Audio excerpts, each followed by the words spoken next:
가는데 아침에 일찍 나갔는데도 공항이 갈수록 막히더라고요. 그래서 한 40분 정도 거리였었는데 1시간 반 정도가 걸렸어요. 그러니까 뒤에서 식은땀은 나죠. 차는 또 막히죠. 그래서 일단 간신히 얼마 전에 차를 파킹을 해놓고 저는 먼저 뛰어갈 테니까 천천히 오십시오. 그리고 저는 막 뛰어갔죠. 그랬더니 이분들이 저 앞에서 뛰어가서 해놓는다니까 그냥 그러냐고 나하고 천천히 올 수 있겠어요? 앞에서 한 사람이 비행기 시간 때문에 뛰어가는데 뒤에서 나는 천천히 갈게 해놔요 할 수 있겠냐고. 어쩔 수 없죠. 정신없이 네 분이 그 도메스틱을 막 정신없이 주차장에서 뛰어가는 겁니다. 왜 뛰어요? 다음 비행기 타면 되지. 그게 아니잖아요. 그죠? 다음 비행기 타면 되지라고 생각하면 뛰지 않습니다. 하지만 이거 못하면 못 갈지도 모른다는 생각이 있으면 뛸 수밖에 없는 거예요. 이 사람들이 에이 주님 만나면 좋았을 텐데 못 만나니까 할 수 없네 라고 생각했으면 지금 듣지 않습니다. 하지만 이들은 어떤 마음이었던 거예요? 주님 만나지 않으면 안 되는 거예요. 이 친구. 주님이 마지막이고 유일한 희망입니다. 한 여인이 예수님께 찾아왔습니다. 예수님, 내 딸을 불쌍히 여겨주십시오. 주님은 온유하신 분이요. 주님은 가난한 자를 살피시고 병든 자를 치유하시고 약한 자를 일으켜 세우시는 분임을 제가 들었습니다. 주님, 내 딸의 병을 고쳐주십시오. 그때 주님께서 그 여인에게 던진 한마디가 뭐였습니까? 평생 잊혀지지 않을 비수를 던지지 않습니다. 자녀의 떡에게 줄 것을 개들에게 주는 것이 마땅치 않도다. 여러분, 지금 개 취급을 당하면서 아니 주님, 당신은 온유한 분인 줄 알았는데, 주님 당신은 능력이 풍부하신 분인 줄 알았는데, 주님 당신은 가난한 자의 편인 줄 알았는데 와서 만나보니 제가 잘못 들었군요. 그럴 수 있었지만 이 여인은 그러지를 못합니다. 왜 그랬어요? 주님을 너무 사랑해서, 지금까지 온 게 아까워서? 아니에요. 주님이 아니면 내 딸이 나을 수가 없는 겁니다. 주님의 유일한 희망입니다. 주님이 아니면 안 돼요. 그러니까 이 여인이 뭐라고 하죠?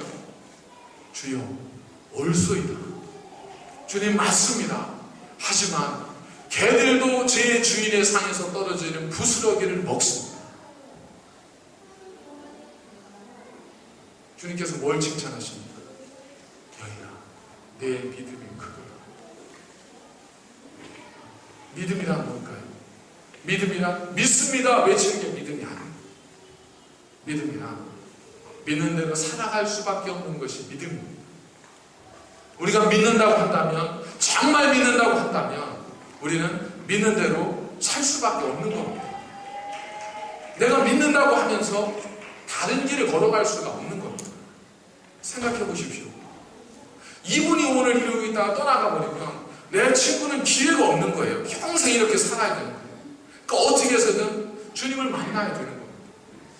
그래서 지붕을 뚫었습니다. 근데 주님께서 그들을 가르쳐서 뭐라고 하셨죠? 예수께서 그들의 믿음을 보시고 이르시되, 이 사람아, 내 주의 사함을 받았느니라 라고 말씀하십니다. 여기서 우리가 한 두 가지를 생각을 해보도록 하겠습니다. 첫 번째는, 과연 그렇게 유난을 떨 필요가 있었을까? 그렇게 유난을 떨고 예수님께 나아갈 필요가 있었을까? 성경에 보면 수많은 사람들의 이야기가 등장하고 있지 않습니까? 성경에 보면 백부장이 나오죠. 이 백부장은 자기 하인의 병에 들었어요. 그러자 예수님을 찾아와요. 예수님을 쫓아와서 예수님께 간절히 요구하는, 예수님, 제 하인이 병 들었습니다. 좀 고쳐주십시오. 그랬더니 주님께서 어떻게, 그래, 가자. 내가 고쳐주마. 가자. 그러니까 이 백부장이 뭐라고 하죠?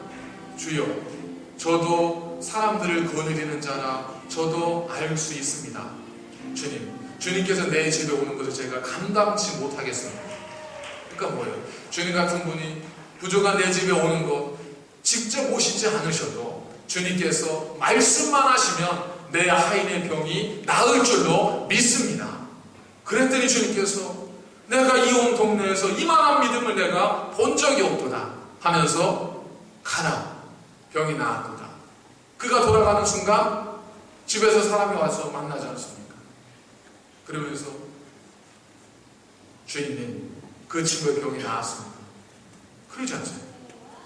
그러면 이런 믿음의 사람이 있다면 여기 있던 이 4명의 중풍병자를 데려왔던 이 사람들도 그렇게 유난 떨고 남의 지붕 뚫지 말고 들어가서 침상을 들고는 못 들어가고 혼자는 좀 들어갈 수 있을 거 아니에요. 비집으면. 그럼 혼자 비집고 들어가서 주여, 제가 좀 사람이 막혀서 데려오지 못했는데, 그런데 주님께서 말씀만 해주시면, 여기 저에게만 말씀해 주셔도 내 친구의 병이 지금 이 자리에 나을 줄로 믿습니다. 그렇게 하면 되잖아요. 그죠? 고상한 방법이 있잖아요. 이렇게 유난 떨지 않고 남의 지붕 뚫지 않아도 고상한 방법이 있잖아요. 그런데도 불구하고 이들은 지붕을 뚫습니다. 근데 주님은 그들의 모습을 보면서 그들의 믿음을 인정해 주세요. 그리고 그 병을 치료해 주십니다. 이것이 우리에게 전해주는 뜻이 뭐겠습니까? 주님께서 보시는 것은 방법이 아닙니다. 주님께서 보시는 것은, 하나님께서 보시기를 원하시는 것은 방법이 아니라 우리의 마음이에요. 우리의 믿음입니다. 구약에 보면 그 바벨론을 포로 잡혀갔던 그 백성들이 이스라엘로 예루살렘으로 이제 귀환하는 그러한 포로 귀환 사건이 3번 있었습니다.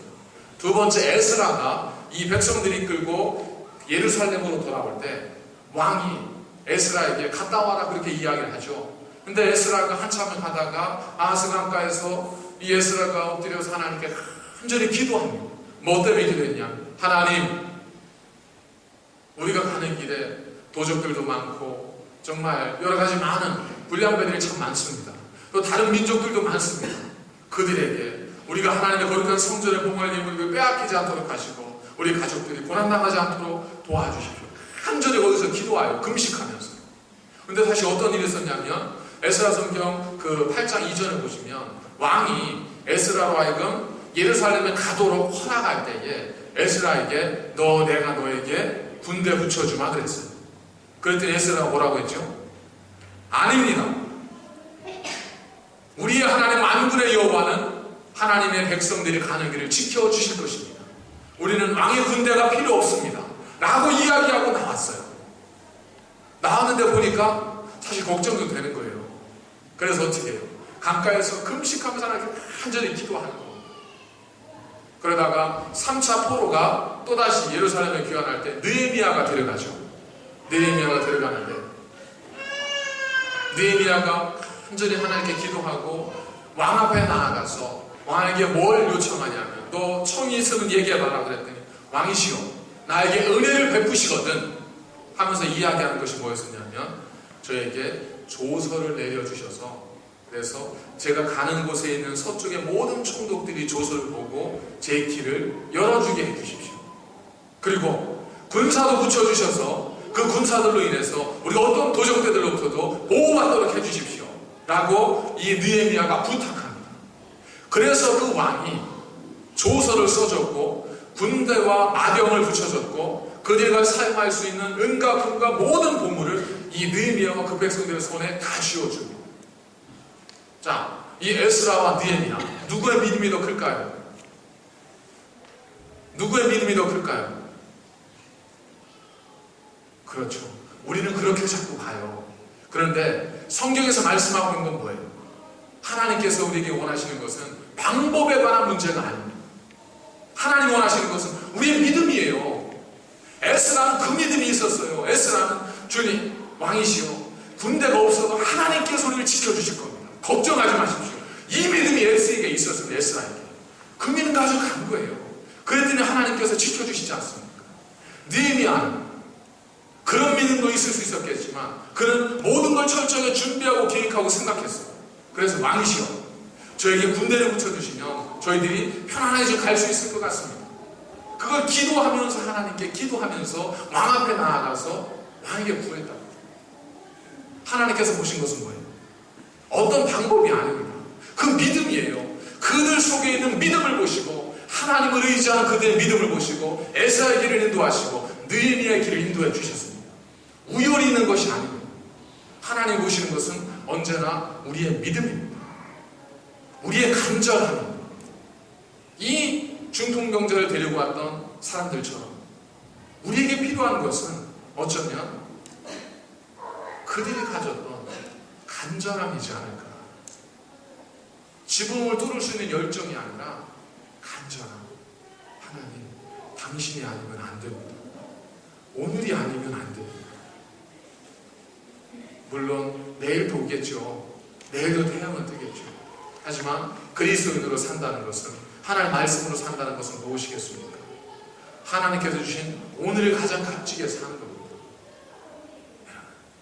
사랑하는 가족들이 있지 않습니까? 주님을 알지 못하는 가족들, 그들에게 나 아니어도 하나님 말씀을 전하고 복음을 전해줄 사람이 누군가 있겠지라고 생각하면 나는 전하지 않습니다. 오늘이 아니어도 내일, 모레, 그 다음 내년, 후년, 3년 후에도 10년 후에도 내가 전할 수 있는 날이 있겠지라고 생각하면 우리는 오늘 그 일을 하지 않습니다. 오늘 하는 사람, 내가 하는 사람은 누구예요? 오늘이 아니면 안 된다고 생각하는 사람입니다. 내가 아니면 전할 사람이 없다고 생각하는 사람입니다. 이 4명의 문둥병자는 들고 왔더니, 중풍병을 들고 왔던 이 친구들은 오늘이 아니면 우리가 저 지붕을 뚫고서라도 주님을 만나게 해주지 않으면 이 친구에는 희망이 없다고 그렇게 믿었습니다. 그런 간절함이 있었습니다. 그 간절함은, 그 믿음은 주님 앞에서 인정받는 믿음이 되는데, 우리가 지성이면 감천이라고 하지 않습니까? 이 땅에서 열심히 우리가 충성을 다하면 하늘도 감동한다고 하는데, 예수님께서 그들을 칭찬하실 때 뭐라고 칭찬하셨냐면, 너희들 정성이 갸륵하고 너희들이 친구를 생각하는 사랑이 크고 너희들이 행했던 모든 행동이 너무나 갸륵해서 내가 네 친구의 병을 고쳐주마라고 하지 않습니다. 주님께서 뭐라고 했어요? 그들의 믿음을 보시고, 주님께서 보시는 것은 한 가지입니다. 믿음이에요, 믿음. 정말 믿느냐 하는 겁니다. 정말 하나님께 대한 온전한 믿음이 있느냐. 믿음은 우리를 가만히 있게 하지 않습니다. 믿음은 우리로 하여금 움직이게 만드는 겁니다. 믿음은 우리로 하여금 살아있게 만드는 겁니다. 그래서 믿는 자는 가만히 있을 수 없는 겁니다. 미가는 저 창리에서 뒷짐지고 이렇게 다윗 왕이 하는 걸 쳐다보잖아요. 그러나 거룩하신 하나님을 바라보고 그 하나님에 대한 온전한 믿음을 가진 다윗은 가만히 있을 수가 없어서 어떻게 해요? 그 언약궤 앞에서 춤추며 여호와를 찬양하지 않습니까? 이랬던 다윗이 뒷짐지고 가만히 옥상에 올라가 있을 때 어떤 일이 벌어졌습니까? 이웃집에서 목욕하는 밧세바를 보고 우리아의, 자기의 정말 충실한 장군이었던 그 우리아를 전장에서 죽여버리는 살인죄를 짓습니다. 믿음을 떠나면 우리는 어쩔 수 없이 범죄하게 될 수밖에 없습니다. 믿음은 우리로 하여금 가만히 있게 하지 않습니다. 믿음은 우리로 하여금 살아있게 만듭니다. 그래서 야고보 사도도 너희가 믿음이 있노라 하고 평안이 없으면 그 믿음은 자체로 죽은 것이라고 했습니다. 우리는 어떤 마음을 가져야 됩니까? 오늘 예배를 통해서 하나님, 당신이 아니면 내 삶의 문제가 해결될 수 없사오니 오늘 이 예배를 통하여 내 삶의 문제를 해결해 주십시오. 내 이 날카로운 밤가시를 주는 목격해 주십시오. 저에게는 방법이 없고 저에게는 힘이 없사오나 주님만이 나의 길이요 나의 생명이요 나의 구원이십니다. 주님, 나의 길을 인도하시고 나를 지키시고 나를 구원하소서. 당신이 아니면 안 됩니다. 당신이 아니면 난 살 수 없습니다. 당신이 아니면 내 문제는 해결되지 않습니다. 당신이 아니면 내가 할 수 있는 것은 아무것도 없습니다. 과연 우리에게 이런 간절함이 있던 적이 있었습니까? 과연 주님께 대해서 이런 간절함으로 우리가 기도했던 적이 언제였습니까? 우리에게 필요한 것은 이거지 않을까? 믿음입니다. 할 수 있거든요. 무슨 말이에요? 믿는 자에게 능치 못함이 없을 것이라고 하지. 그 믿음이에요. 여러분, 우리가 믿는다고 해서 우리가 원하는 것이 모든 것이 다 내 뜻대로 되는 것은 아닙니다. 하지만 우리가 살아계신 하나님을 믿고 그 하나님께서 나를 지으시고 나를 창조하시고 나를 이끄시고 지금의 나를 만드시고 앞으로의 나를 이끌어 가실 것을 우리가 믿는다면 우리는 죽음의 악을 골짜기에서도 우리는 승리할 수 있습니다. 우리는 핍박과 고난 속에서도 우리는 승리자가 될 수 있습니다. 우리는 가난하여도 세상을 가진 자가 될 수 있습니다. 우리는 부유하여도 모든 것을 내려놓을 수 있는 자가 될 수 있습니다. 이것이 믿는 자의 삶입니다. 우리에게 필요한 것은 그 믿음입니다. 내 것을 얻기 위한 믿음이 아니라 주님이 아니면 내 삶에 희망이 없다고 하는 그 믿음입니다. 오늘의 예배가 아니면 내가 언제 이런 예배를 통한 은혜를 받겠습니까? 라고 하는 그 간절함이 우리에게 있을 때 하나님 그들의 믿음을 보시고 그들의 믿음을 보시고 우리를 치유해 주시는 겁니다. 그래서 나를 위해 기도해주고 있는 우리 교회의 다른 분들이 중요한 겁니다. 그래서 나를 위해 기도해 주시는 부모님들과 친척들이 중요한 거예요. 왜? 하나님께서는 나는 딴짓해도 나를 위해 기도하는 그들 누군가의 기도를 들으시고 그들의 믿음을 보시고 그들의 믿음을 보시고 우리를 치유하실 수도 있기 때문에 그렇습니다. 그래서 우리는 기도하기를 쉬어서는 안 되고 하나님의 교회는 서로 간에 기도해 줄 수 있는 믿음의 공동체, 기도의 공동체가 되어야 되는 겁니다. 여러분 기도하십시오. 내가 기도하지 못하는 순간에도 여러분들의 기도하는 누군가가 있지 않습니까? 저희 교회도 중보기도 사역팀이 있고 여러분들의 가족이 있고 저 또한 여러분들을 위해서 기도하고 있지 않습니까? 그러니 힘내십시오. 우리는 아무것도 할 수 없지만 내게 능력 주시는 자 안에서 우리는 모든 것을 할 수 있는 하나님의 자녀들입니다. 그 담대함으로 두려워하지 마시고 근심하지 마시고 오늘 우리에게 또 다른 밤가시가 찾아오고 그걸 넘어갔더니 또 다른 것이 찾아오고 또 날카로운 가시가 우리를 찌른다 할지라도 걱정하지 마십시오. 세상에서 너희가 환난을 당하나 담대하라. 내가 세상을 이겼노라. 이기신 주님께서 우리의 힘이 되어주시고 능력이 되어주셔서 우리를 승리케 하실 것이기 때문입니다. 그 믿음으로 오늘도 흔들리지 마시고 주어진 삶에서 어려움이 있다 할지라도 고난 속에서라 할지라도 담대하게 승리하시는 여러분들의 삶이 되시기를 간절히 축원을 드립니다. 기도하겠습니다. 거룩하신 아버지 하나님 감사를 드립니다. 우리로 하여금 하나님 말씀을 듣게 하셨사오니 이제 들은 대로 살게 하여 주셔서 우리의 삶이 하나님의 뜻을 따라 하나님의 믿음을 따라 각 사람에게 주신 믿음의 분량대로 아름답게 귀한 열매로 매가 맺혀지는 거룩한 삶이 될 수 있도록 인도하여 주시옵소서. 바라옵기는 믿음이 적은 자는 더 큰 믿음 갖기를 소망하게 하여 주시고 믿음이 약한 자는 강건한 믿음 되어지기를 기도하게 하여 주셔서 우리의 믿음이 날마다 자라가게 하시고 우리 속사람이 날마다 강건해질 수 있도록 우리 모두에게 은혜를 더하여 주시옵소서. 예수님의 이름으로 감사드리며 간절히 기도하옵나이다. 아멘.